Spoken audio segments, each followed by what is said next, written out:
ایک یہودن لڑکی تھی، اس کا پورا پریوار یہودی تھا۔ اس کی ایک دوست تھی جو اس کے ساتھ پڑھا کرتی تھی، وہ مسلمان تھی۔ وہ یہودن لڑکی مسلمان کے گھر کبھی کبھی جایا کرتی تھی، تو کیا کرتی تھی، وہاں پر وہ لوگ قرآن شریف پڑھا کرتے تھے، تو یہ سنتی تھی، اسے بہت اچھا لگتا تھا۔ یہودی تھی لیکن اس کے گھر جایا کرتی تھی، قرآن کی محبت اس کے دل میں آ گئی، اور اس نے قرآن کی کچھ آیتیں بھی سیکھ رکھی تھیں، تو اس کے دل میں قرآن کی محبت، اسلام کی محبت آ چکی تھی، حالانکہ یہودی تھی۔ تو کچھ دنوں کے بعد جب اس کی شادی ہو گئی تو اس کو ایسا شوہر ملا کہ وہ اسلام کا جانی دشمن تھا، کٹر دشمن تھا اسلام کا، اسلام سے بغض رکھتا تھا۔ تو یہ بہت پریشان تھی کہ اب کریں تو کیا کریں، شوہر تو ایسا ملا ہے کہ اس کے سامنے ہم قرآن شریف پڑھ نہیں سکتے تھے۔ اچھا، اس کو پڑھنا آ گیا تھا، یہ وہاں پر رہتی تھی، اس نے قرآن شریف سیکھ لیا تھا۔ تو وہ یہودی جو اس کا شوہر تھا وہ اس پر بہت نظر رکھتا تھا کہ ایسی ویسی حرکت تو کوئی نہیں کرتی ہے، لیکن بھروسہ بھی بہت تھا۔ تو ایک دن اسی اپنے دوست کے گھر یہ گئی، یہودی لڑکی کہنے لگی کہ ہمارا شوہر تو ایسا ہے کہ اس کے سامنے تو ہم قرآن پڑھ بھی نہیں سکتے، لیکن ہمیں قرآن سے محبت بہت ہے، ہم یہ چاہتے ہیں کہ ہم قرآن پڑھا کریں، اب اس کے بغیر ہمیں رہا نہیں جاتا۔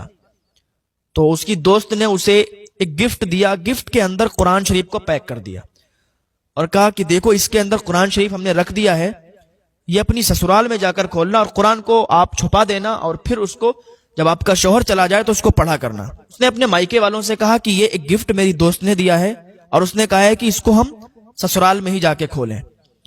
تو مائکے والوں نے کہا ٹھیک ہے، سسرال میں جا کر کھولنا۔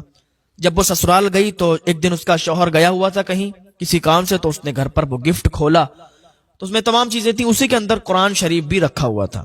تو قرآن شریف اٹھا کر اس نے الگ رکھ دیا۔ جب شوہر گھر پر ہوتا تھا تو قرآن شریف نہیں پڑھتی تھی، اور جب وہ چلا جاتا تھا اس کا ہسبینڈ تو پھر قرآن شریف پڑھتی تھی، قرآن کی تلاوت کرتی تھی۔ اسے بہت زیادہ محبت قرآن سے آ گئی تھی، حالانکہ وہ ایمان قبول کر لیا تھا، اس نے وہ اسلام میں داخل ہو چکی تھی۔ ایک دن جب وہ حاملہ ہوئی تو اسے ایک بات بہت ستائی، اور بہت زیادہ وہ رنجیدہ تھی، بہت زیادہ پریشان تھی، سوچ رہی تھی کہ میرا جب بچہ ہوگا نا تو میں چاہتی ہوں کہ وہ ایمان والا ہو، میں چاہتی ہوں کہ وہ اسلام سے محبت کرے، نہ کہ یہودی رہے۔